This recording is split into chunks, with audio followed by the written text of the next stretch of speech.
Without Conscience, The Disturbing World of the Psychopaths Among Us by Robert D. Hare, Ph.D. Picture this. You meet someone new. They're magnetic, funny, maybe even a little too perfect.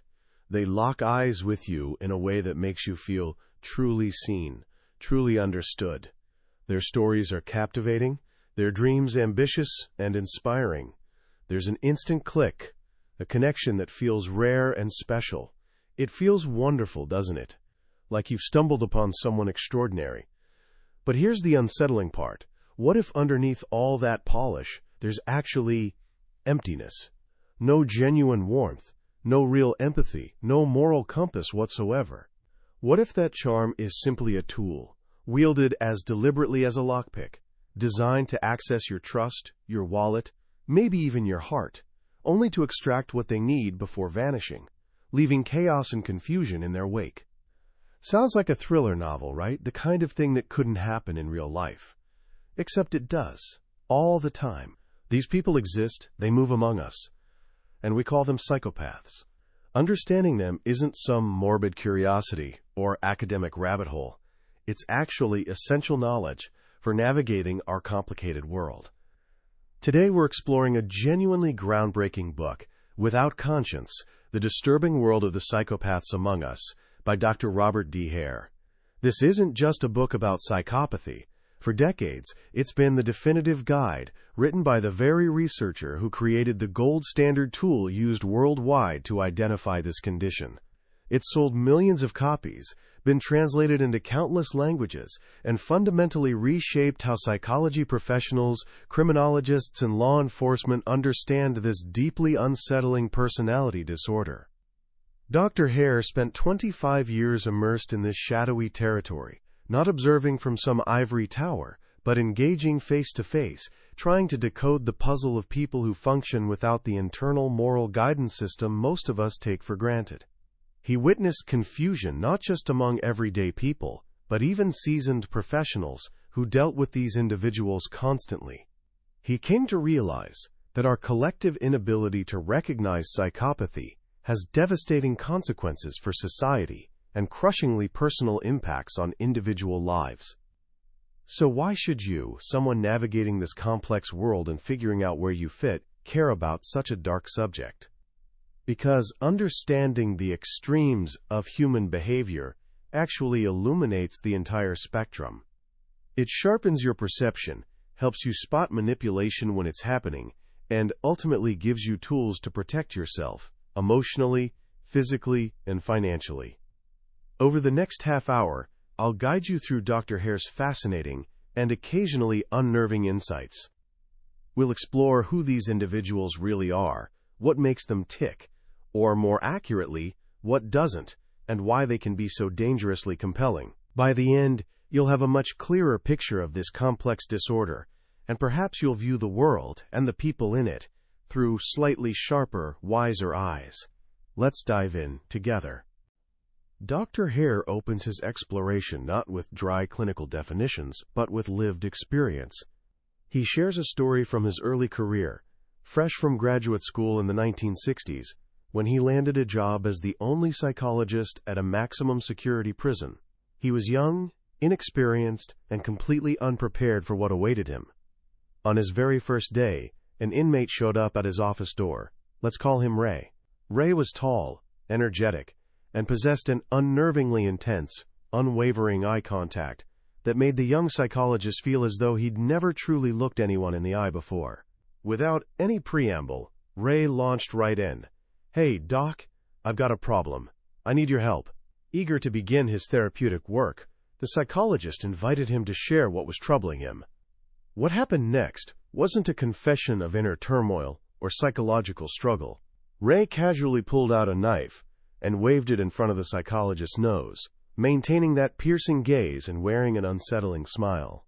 The psychologist froze, his hand hovering near the emergency button, painfully aware that Ray could see it too. But something, maybe sensing this was a test, maybe realizing help wouldn't arrive quickly enough anyway, stopped him from pressing it. Ray then explained the knife wasn't meant for the psychologist at all, but for another inmate who'd been bothering his. protégé. Ray wasn't seeking counseling or therapeutic support. He was sizing up the new guy, testing boundaries.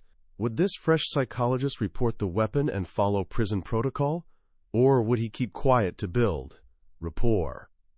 The young Dr. Hare chose silence. And just like that, Ray had him figured out, a soft touch, someone who could be worked. For the next 8 months, Ray made his life absolutely miserable, with constant demands and elaborate schemes. He conned the psychologist into supporting a kitchen transfer, supposedly to pursue his newfound passion for cooking. The real motive? Access to ingredients for brewing prison alcohol. An exploding still under the warden's table eventually exposed Ray's true culinary interests. Undeterred, Ray soon charmed his way into the prison auto shop. Ray possessed this incredible gift for talking, lying, and manipulating with a smoothness that could disarm even veteran prison staff. He'd weave tales of personal transformation and discovered passions, directly contradicting his lengthy criminal record, without even a flicker of embarrassment. When confronted with evidence from his own file, caught red-handed in a lie, he'd simply pivot, change subjects, completely unfazed. Before leaving that prison, the psychologist nearly fell for Ray's earnest plea to help him land a job with the psychologist's own father, only to be saved by the cynical laughter of experienced guards who'd seen Ray's routine many times before. The final twist came when the psychologist had his aging car repaired in the very auto shop where Ray worked. On the long drive to his new university position, the car mysteriously developed multiple problems. Ball bearings mysteriously lodged in the carburetor, a tampered radiator hose, and, most chillingly, a brake line that had been subtly damaged and failed completely during a long downhill stretch. Coincidence? Dr. Hare seriously doubted it. Years later, while registering students at his university, Dr. Hare overheard a familiar voice boasting to another professor, "Yeah, I worked as Dr. Hare's assistant at the penitentiary. Did all his paperwork. We had a great working relationship. It was Ray, attempting to con his way into university, using fraudulent transcripts." When confronted directly, Ray didn't miss a single beat, just offered a breezy, "Hey, Doc, how's it going?" before seamlessly continuing his fabricated story to the other professor. This encounter, this baffling ability of Ray to simply override reality without any apparent discomfort, sparked the question that would drive Dr. Hare's entire life's work. What kind of psychological makeup allows someone to operate this way? Ray's story, though containing a certain dark humor in retrospect, offers just one window into the world Dr. Hare meticulously maps out in, without conscience. These individuals, the psychopaths, aren't the raving psychos of cheap horror movies. They're often outwardly normal, sometimes even exceptionally charming and successful. As writer William March once observed, these monsters of real life usually looked and behaved in a more normal manner than their actually normal brothers and sisters. They presented a more convincing picture of virtue than virtue presented of itself. Dr. Hare defines psychopathy as a personality disorder characterized by a specific cluster of behaviors and personality traits. Think of it as a syndrome, a collection of symptoms that consistently appear together.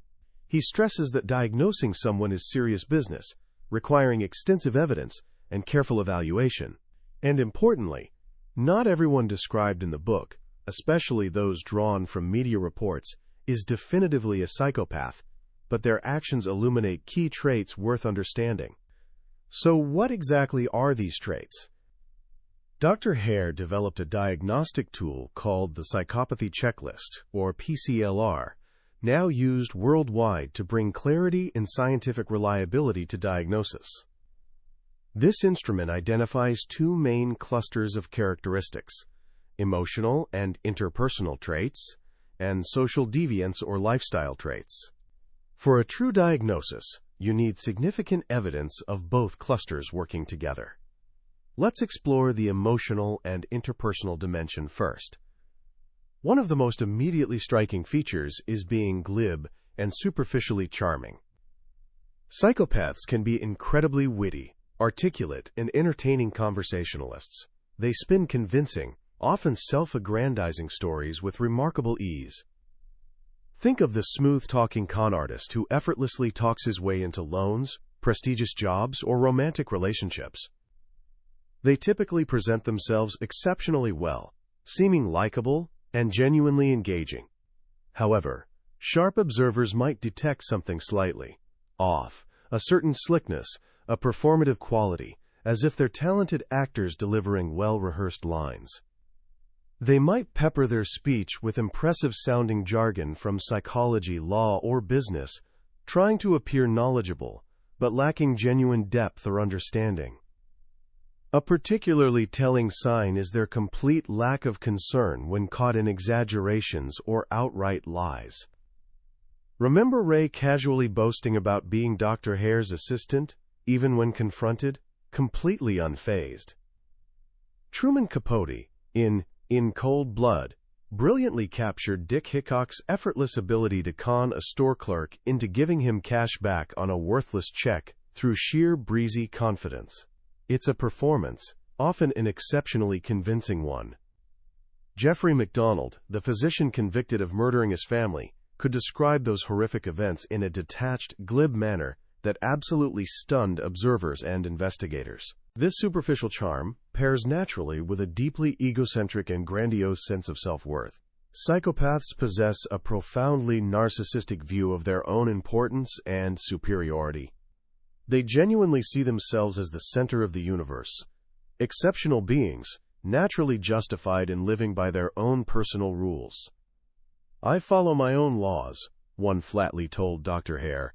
They consistently come across as arrogant, opinionated, cocky, thriving on power and control. They rarely feel genuine embarrassment about their problems, legal troubles, financial disasters, personal failures, viewing them merely as temporary setbacks caused by bad luck or other people's stupidity.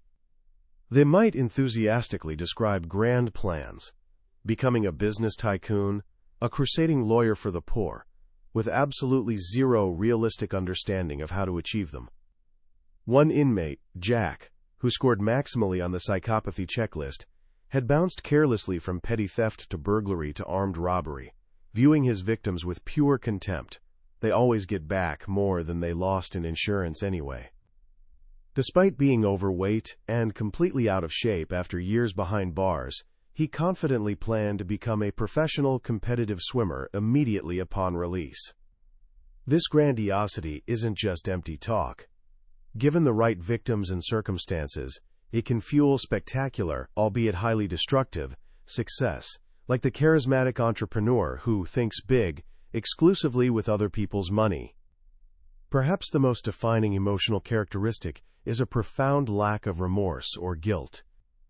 Psychopaths demonstrate a truly stunning lack of concern for the devastation they cause others.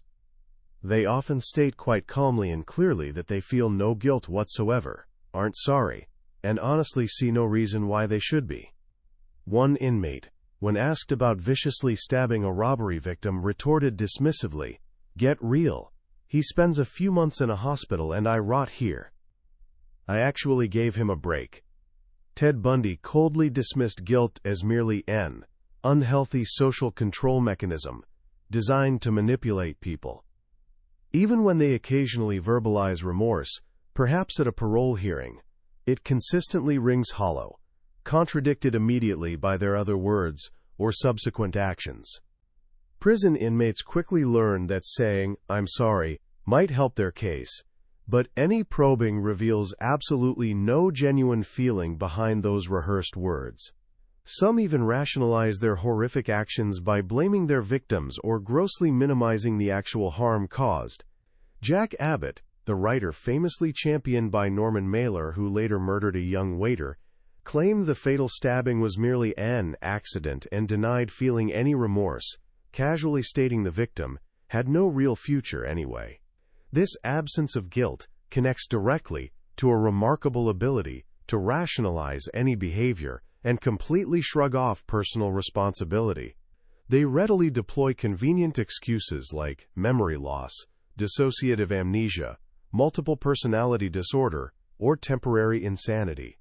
John Wayne Gacy, who brutally murdered 33 young men and boys, somehow portrayed himself as the 34th victim someone tragically cheated out of his own childhood. Closely linked to this lack of guilt is a profound lack of empathy. Psychopaths seem fundamentally unable to truly understand or share other people's feelings, except perhaps on a coldly intellectual level. Other people's emotions simply don't register as important or worthy of consideration. They view people essentially as objects, to be strategically used for personal gratification, frequently targeting the weak and vulnerable. One rapist genuinely struggled to comprehend his victims' terror, saying with apparent confusion, "I'd been scared myself, and honestly, it wasn't particularly unpleasant." This empathy deficit isn't selective or situational. It extends equally to family members and complete strangers. Family ties, when maintained at all, are typically possessive in nature, viewing spouses or children more like property than separate human beings. This profound inability to appreciate others' emotional experiences enables behavior that seems absolutely horrific and utterly baffling to psychologically normal people, ranging from callous emotional abuse and parasitic exploitation to, in the most extreme cases, torture and murder performed with roughly the same emotional investment one might feel carving a Thanksgiving turkey. Naturally flowing from these traits is a marked tendency toward deceit and manipulation. Lying comes as effortlessly as breathing to psychopaths. They're completely unfazed by the prospect of being caught. When challenged or confronted, they'll simply change their story on the fly, or creatively twist facts to somehow fit the lie, often leaving the listener utterly confused and doubting their own perception. Much of their lying appears motivated by nothing deeper than the sheer pleasure of successfully duping someone. They actually seem proud of their lying abilities. Janine Jones, the nurse ultimately convicted of murdering infants under her care, skillfully manipulated reality itself, casually contradicting documented facts and even her own previous statements, thoroughly convinced that her mouth's gonna get me out of this.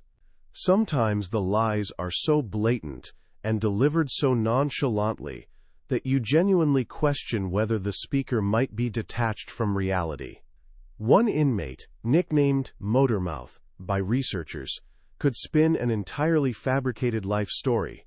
Commercial pilot at 15, lived on 4 continents, professional deep-sea diver.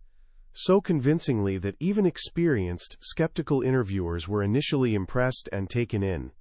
Given this remarkable ease with deception, it's hardly surprising they excel at cheating, elaborate fraud schemes, sophisticated cons, and psychological manipulation, feeling absolutely no hesitation about ruthlessly exploiting others' weaknesses or vulnerabilities. Ted Bundy notoriously used fake injuries, a leg cast, an arm sling, to lure compassionate young women into helping him carry books or load items into his car, cynically exploiting their natural kindness to lead them directly to their deaths. That covers the core emotional and interpersonal features. Now let's turn our attention to the second major cluster, the social deviance or lifestyle traits. Psychopaths tend toward high impulsivity. They act on immediate urges, giving remarkably little thought to potential consequences. "I did it because I felt like it right then," is an extremely common explanation. Their actions are predominantly driven by desires for immediate satisfaction or relief, functioning much like an infant demanding instant gratification. While most people gradually learn to delay gratification and consider consequences, psychopaths seem never to truly master this fundamental developmental milestone. They consistently ignore others' needs in relentless pursuit of their own immediate wants. This creates characteristically chaotic lifestyles, abruptly quitting jobs, suddenly breaking off relationships, randomly changing plans, hurting people on pure whim. One research subject robbed a gas station and seriously injured the attendant simply because he didn't feel like walking 6 blocks home to retrieve his wallet for beer money. They live essentially day to day, with little genuine consideration for future consequences. Coupled closely with impulsivity are notably poor behavioral controls. They're highly reactive to perceived slights, insults, or minor frustrations. While most people can successfully inhibit aggressive responses to everyday irritations, psychopaths possess remarkably weak internal controls. Even the slightest provocation can trigger sudden violence, threatening behavior, or explosive verbal abuse. They take offense incredibly easily over utterly trivial matters. An inmate might beat another prisoner nearly senseless over an accidental bump in the cafeteria line, then calmly step back into place as if absolutely nothing unusual had occurred. Importantly, these violent outbursts, though extreme and sometimes shocking, are typically short-lived and seem emotionally cold, lacking the intense emotional arousal most people genuinely experience when losing their temper. They appear to know exactly what they're doing, using aggression instrumentally and strategically. "I consciously decide exactly how much I want to hurt the guy," one matter-of-factly explained. Despite regularly causing serious harm to others, they rarely acknowledge having any kind of temper problem, viewing their aggressive responses as perfectly natural reactions to reasonable provocations. Psychopaths demonstrate a persistent, almost insatiable need for excitement and stimulation. They crave living in the proverbial fast lane, constantly on the edge, typically involving rule-breaking and risk-taking. They're easily bored and absolutely cannot tolerate routine, monotony, or predictability. Many chronically abuse drugs, move residences frequently, or change jobs constantly in endless search of novelty and thrills. Doing crime itself often becomes a primary source of excitement and stimulation. One woman described walking through airports carrying drugs as literally the most exciting thing in her life. Another thoroughly enjoyed the adrenaline rush of working as a violent enforcer, even deliberately provoking bar fights purely for stimulation when things felt too quiet. This chronic need for thrills makes them spectacularly ill-suited for occupations requiring patience, meticulousness, sustained attention, or reliability. Bomb disposal experts, for instance, explicitly referred to psychopaths as unreliable cowboys who endangered entire teams. They make terrible intelligence operatives and poor organized crime members, where their dangerous impulsivity makes them unpredictable loose cannons nobody wants to rely on. Unsurprisingly, psychopaths consistently demonstrate a marked lack of responsibility across all life domains. Obligations and commitments mean essentially nothing to them. Promises are casually made, and just as casually broken without a second thought. Their lives are typically littered with defaulted loans, ignored financial obligations, and completely unpaid child support stretching back years.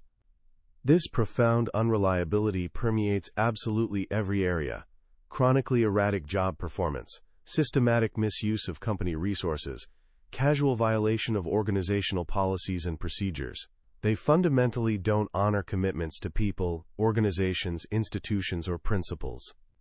Diane Downs, for instance, frequently left her young children completely alone or neglected their most basic needs for extended periods, all while loudly professing maternal love and demonstrating shocking indifference to their actual welfare. This callous indifference toward children's well-being appears remarkably common among psychopathic parents. Children are frequently viewed primarily as inconveniences or burdens. They routinely exploit family members and friends without hesitation, manipulating parents into posting substantial bail money they have absolutely no intention of honoring, leaving devastated loved ones to face serious financial consequences. They show strikingly little concern for the very real risks their reckless actions pose to innocent others, like the man with literally dozens of dangerous driving convictions who fully intended to keep driving regardless, because, as he reasoned, it takes two people to have an accident. HIV-positive psychopaths have been documented continuing unprotected sexual activity without disclosure, showing zero concern for potentially condemning partners to death. Even when placed under direct, intensive supervision of the justice system through probation or parole conditions, they routinely ignore court-imposed restrictions, as if they simply don't apply. Most psychopaths exhibit serious early behavioral problems that emerge long before adolescence. Persistent lying, systematic cheating, theft, deliberate fire setting, chronic truancy, early substance abuse, vandalism, violence toward peers, bullying, repeatedly running away, and unusually precocious sexuality are common patterns. While many children exhibit some of these behaviors occasionally, the psychopath's developmental history is typically far more extensive, severe, and varied, even when directly compared to siblings raised in the identical family environment.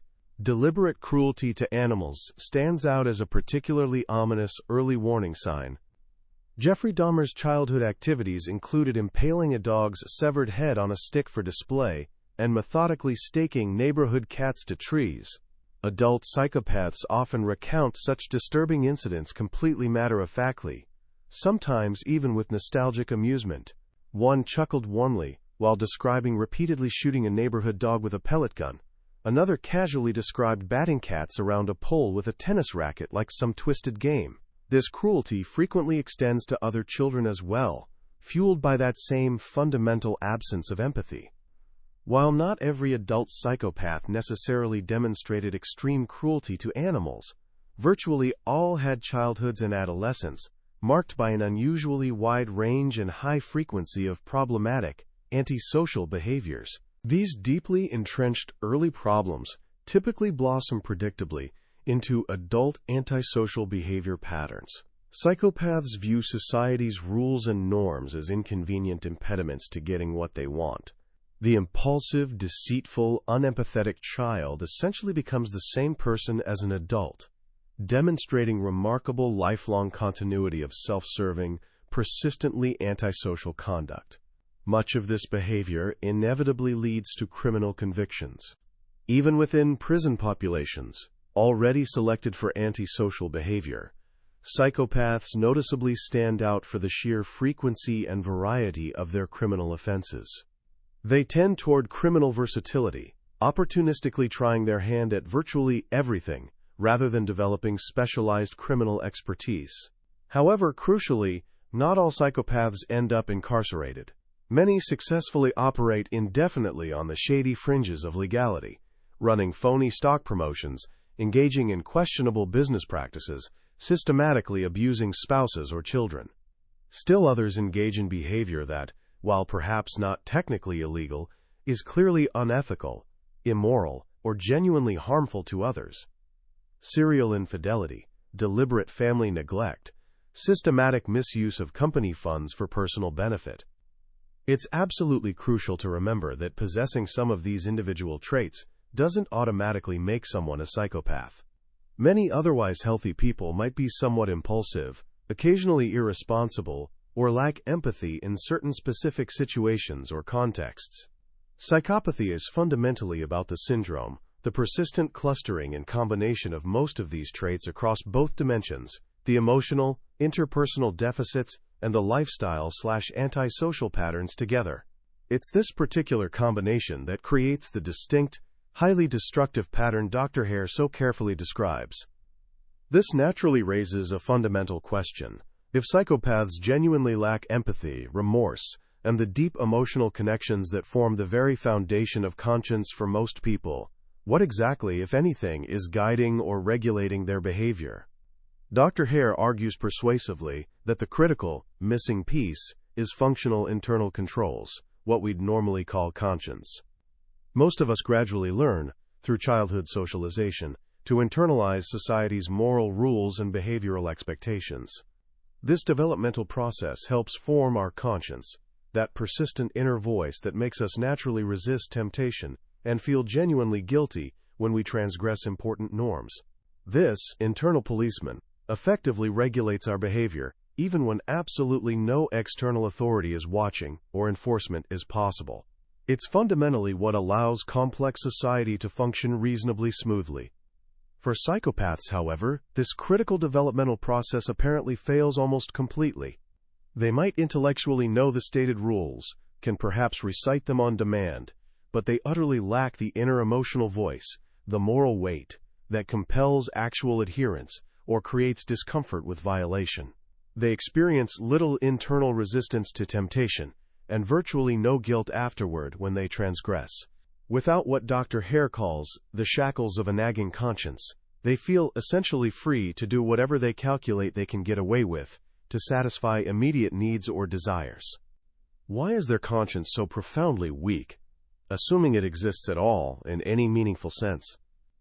Dr. Hare suggests several interconnected possibilities supported by decades of research. First, psychopaths appear to have a significantly diminished biological capacity to experience fear and anxiety, the very emotions that fundamentally underpin normal conscience formation. For most people, childhood punishment gradually creates strong psychological links between forbidden behaviors and anxiety. Eventually, the mere contemplation of the forbidden act itself triggers anxiety, which powerfully suppresses the behavior before it occurs. In psychopaths, these critical emotional links appear remarkably weak or essentially absent. Threats of punishment simply don't deter them effectively. This neurological difference helps explain why traditional punishment-based approaches so consistently fail to modify their behavior. Second, their inner speech, the way they mentally talk to themselves about actions and consequences, appears to lack normal emotional weight or resonance. When a psychopath intellectually considers potential consequences, thinking, if I do this specific action, X negative outcome might occur, that thought apparently doesn't carry anywhere near the same emotional impact or genuine deterrent force it would automatically carry for non-psychopaths. Third, fascinating research on their language processing patterns strongly suggests that emotionally charged words simply don't resonate with them the way they naturally do for others. In carefully controlled experiments measuring brain electrical responses and reaction times to different word categories, psychopaths process intensely emotional words like death, rape, or torture, much more like they process neutral words such as table or chair. It's as if the emotional coloring, the deeper human significance these words carry, is simply missing or inaccessible to them neurologically. They know the dictionary definition, can use the words correctly in sentences, but they don't hear or feel the emotional music behind them. This profound disconnect between language and emotion helps explain their disturbing ability to say, I love you, immediately after inflicting terrible pain, or to describe absolutely horrific acts with chilling, inappropriate detachment, as if discussing the weather. Their conscience, if it speaks at all, speaks only in empty words utterly devoid of emotional meaning. This doesn't mean psychopaths are simple automatons, or robots blindly responding to primitive impulses. They clearly can follow rules and social norms when it suits them, but they consciously pick and choose based purely on calculated self-interest and rational assessment of risk versus reward, completely unburdened by the anxieties, moral doubts, and genuine concerns for others' well-being that naturally guide most people's behavioral choices. This unique psychological and neurological makeup makes crime, for many psychopaths, a genuinely logical and attractive choice. While many complex factors can lead people toward criminal behavior, crushing poverty, severe childhood abuse, addiction, crimes of passion driven by intense emotion, psychopaths often commit crimes simply because it pays well, it's relatively easy, or it's exciting and stimulating. Their fundamental personality structure, essentially devoid of functional internal controls and empathy, naturally aligns with opportunistically taking advantage of situations regardless of social rules or others' welfare. They demonstrate no genuine loyalty to groups, criminal codes, or even criminal partners beyond the principle of looking out for number one, which ironically makes them quite useful as informants but absolutely terrible as reliable partners in organized crime. Their disproportionately heavy involvement in crime relative to their numbers is truly striking.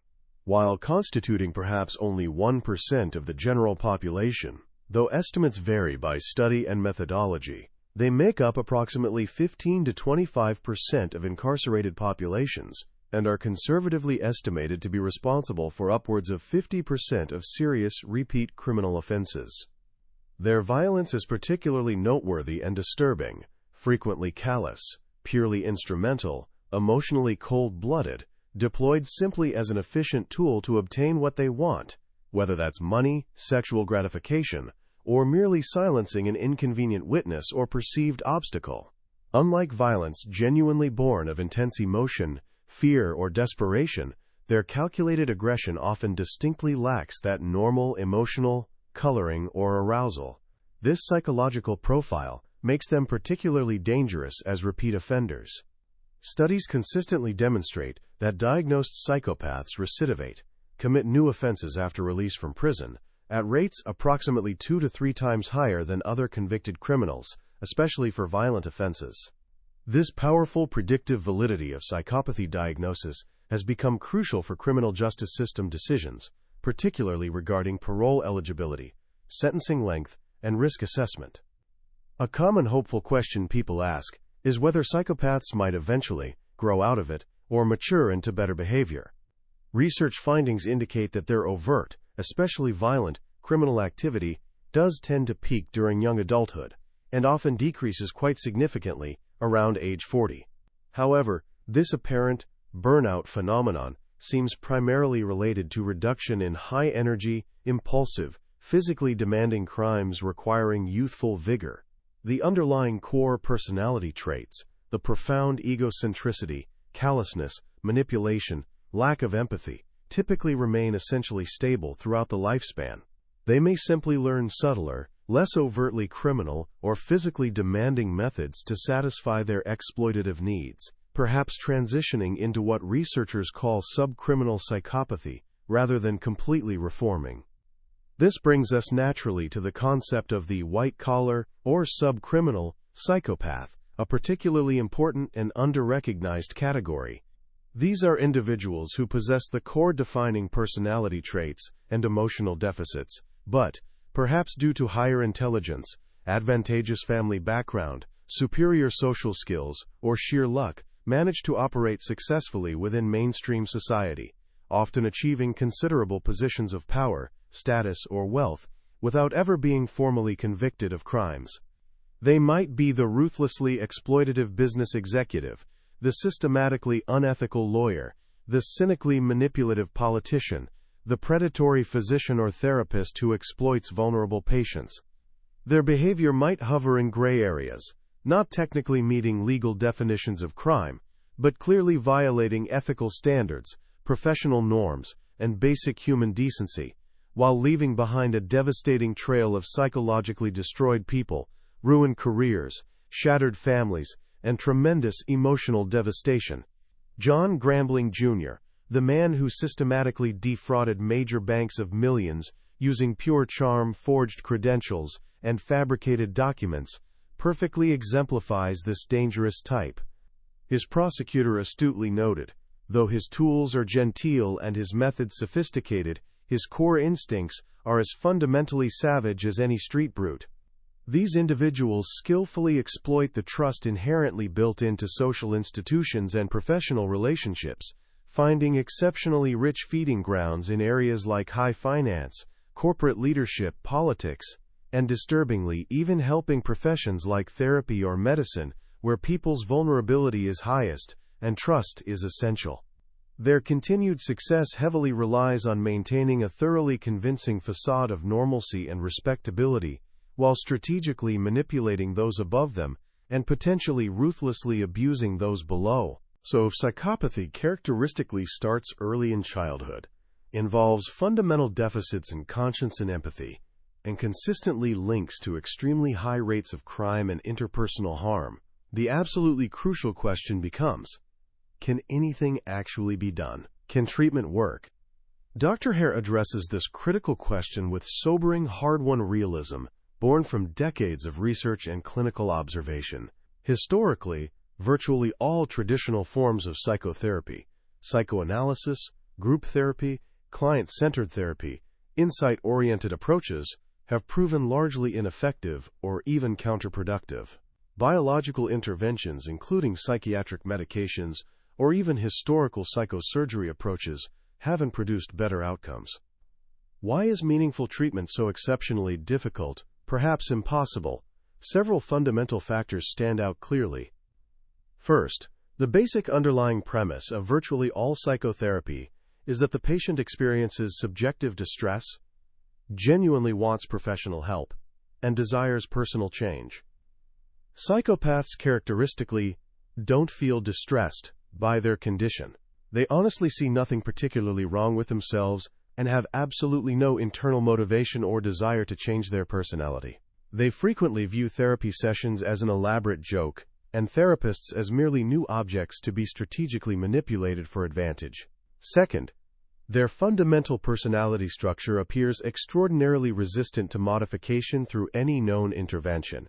Third, they typically enter treatment programs only under external duress, court orders, parole conditions, pressure from family, never from genuine internal motivation. Fourth, they fundamentally lack the psychological capacity for the emotional introspection, genuine vulnerability, and authentic interpersonal connection absolutely required for virtually all effective therapeutic approaches. Worse still, some well-intentioned treatment programs might actually make psychopaths more sophisticated and therefore more dangerous.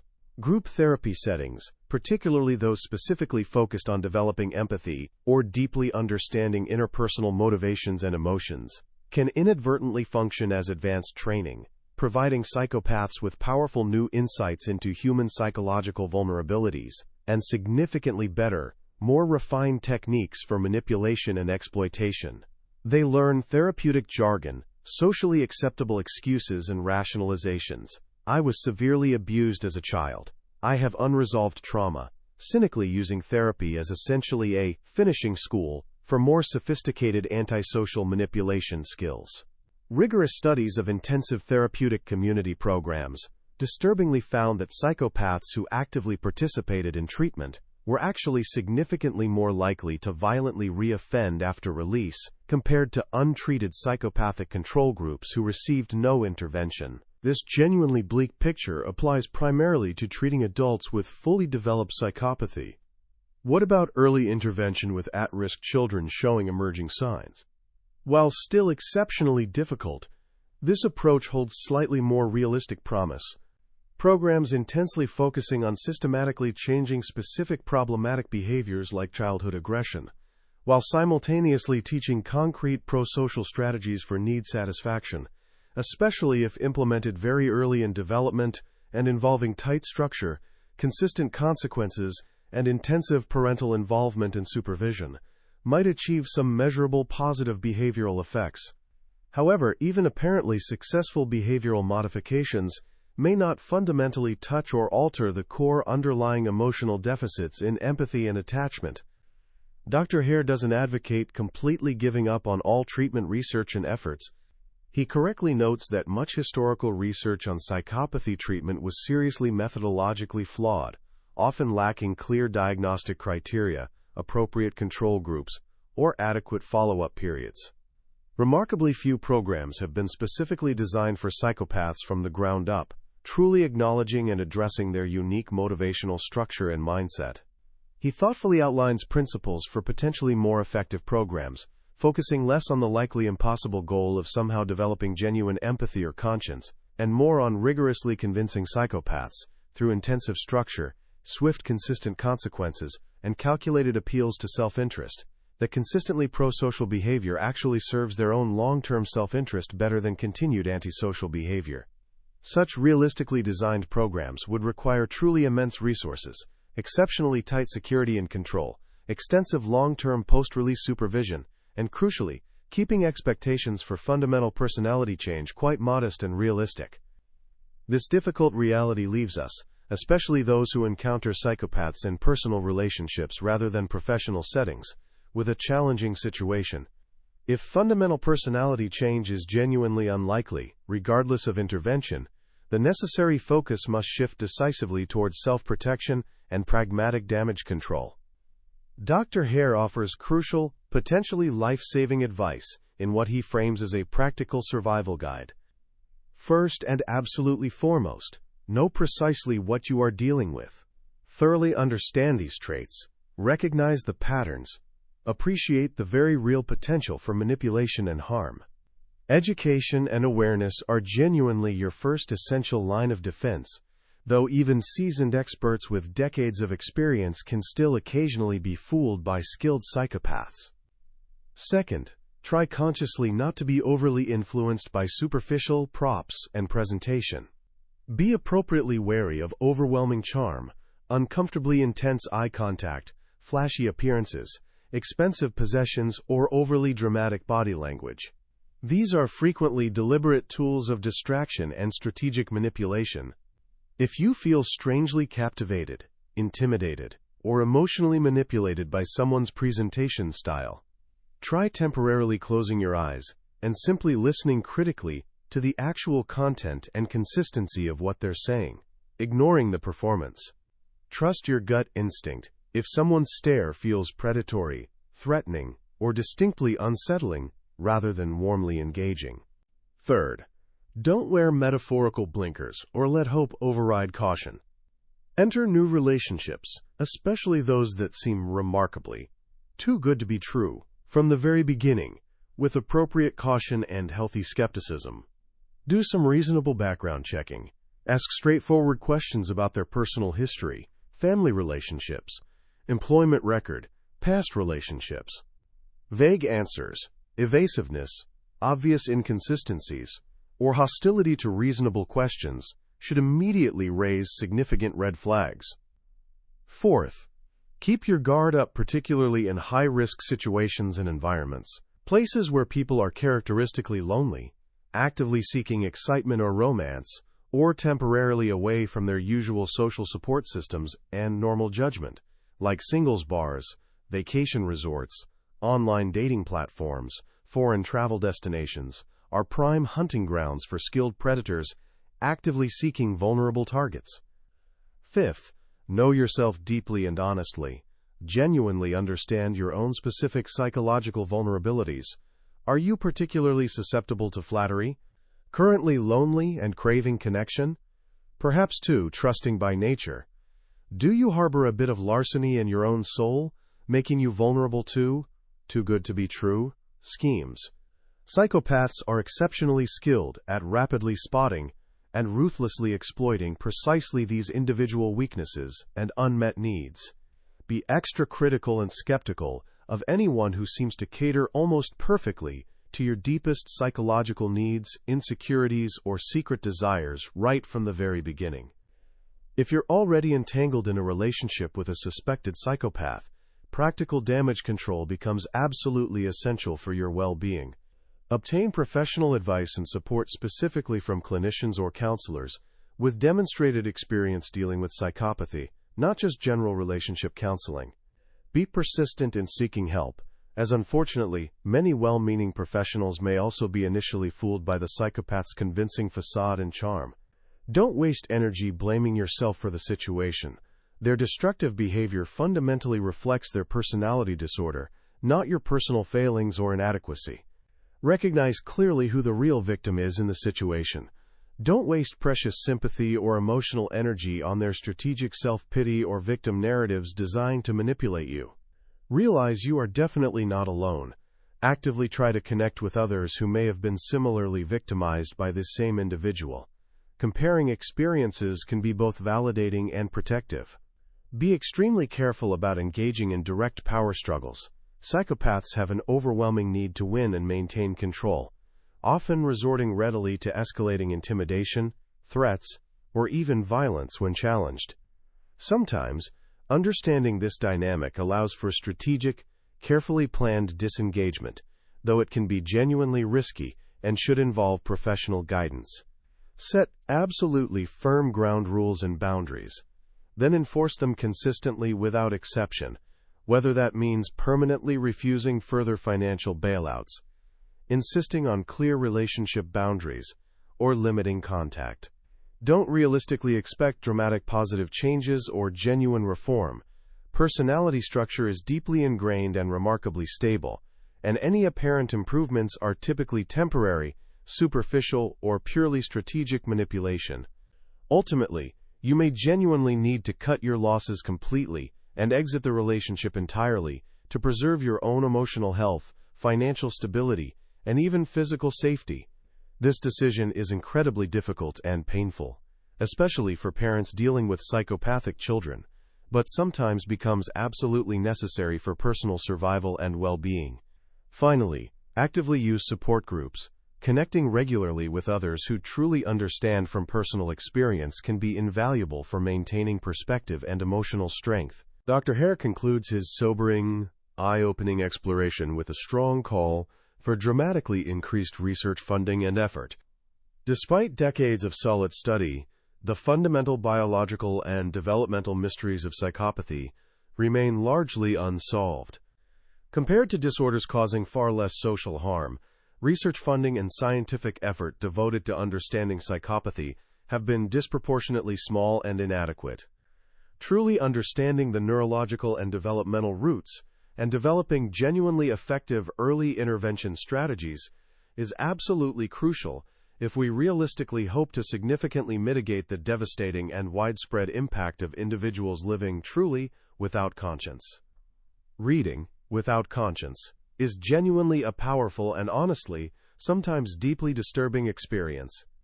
Dr. Hare doesn't sensationalize or exaggerate for effect, yet the clinical reality he carefully presents is stark and unsettling.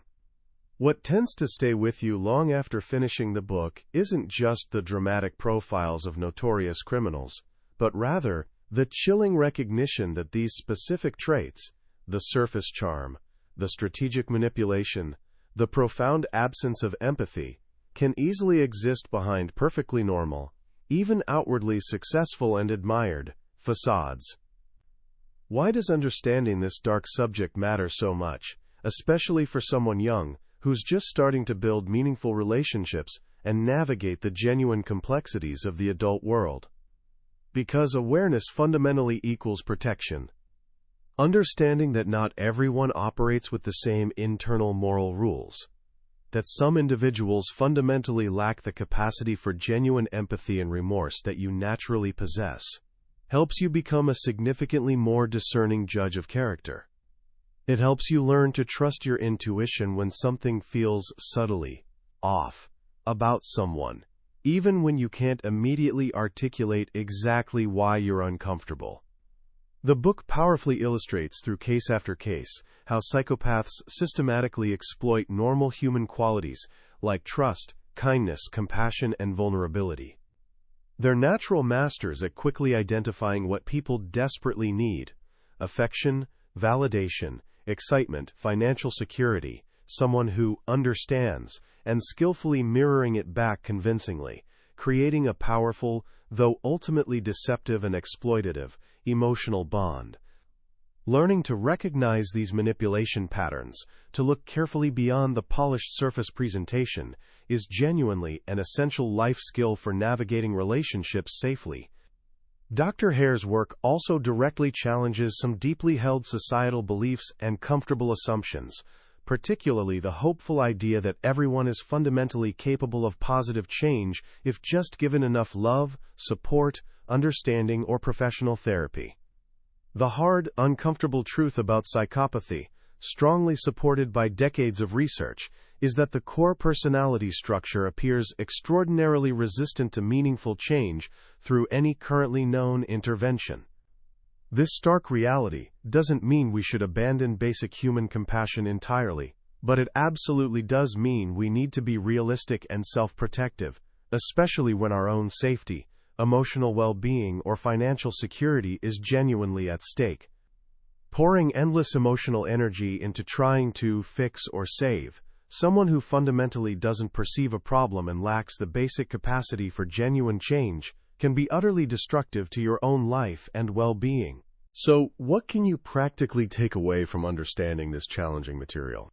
First, pay close attention to consistent patterns of behavior over time, not just to appealing words or emotional apologies in the moment. Words are remarkably cheap and easy for a psychopath to deploy strategically.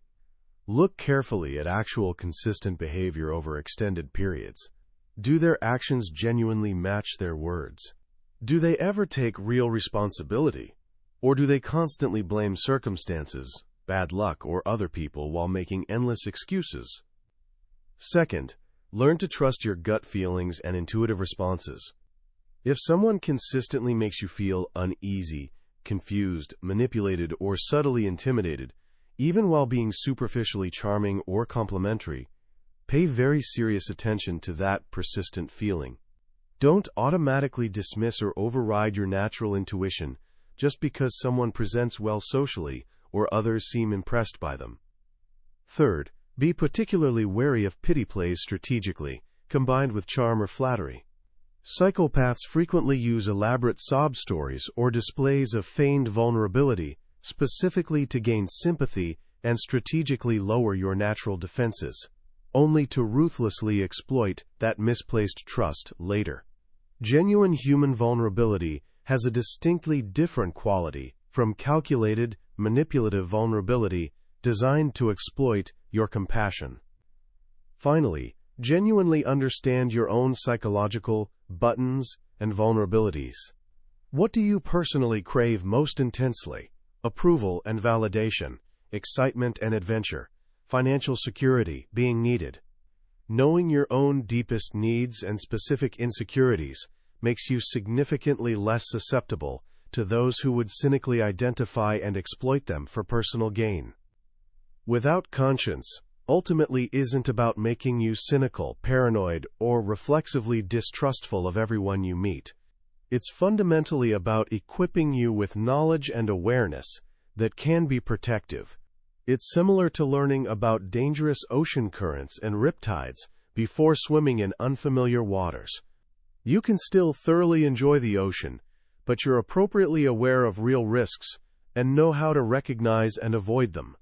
Understanding psychopathy helps you navigate the complex social world more safely and wisely, allowing you to build genuine, healthy connections based on mutual respect, trust, and authentic empathy, while simultaneously recognizing and effectively protecting yourself from those relatively rare individuals who operate entirely without those essential human qualities. That was our deep dive into the core insights of Without Conscience by Dr. Robert D. Hare. We've explored the chilling characteristics, the underlying psychology, and the profound impact of individuals who navigate the world without the internal moral compass of conscience. We've covered the major insights today, but honestly, a summary like this only scratches the surface. The true weight, nuance, and impact of Dr. Hare's work, the detailed case studies, the rigorous scientific grounding, the decades of careful research, that richness only comes from engaging with the actual book directly. Reading it isn't just about passively learning facts. It's about gaining a perspective that can fundamentally sharpen your understanding of human nature and help you navigate relationships and challenges with much greater clarity and wisdom. If any part of our discussion genuinely resonated with you, if you felt even a flicker of recognition or sparked a deep curiosity to learn more, I genuinely encourage you to pick up your own copy. The link is right there in the description below. Consider it a worthwhile investment in your own awareness, wisdom, and personal safety. And if you found this exploration valuable and thought-provoking, please give it a thumbs up and consider subscribing to the channel.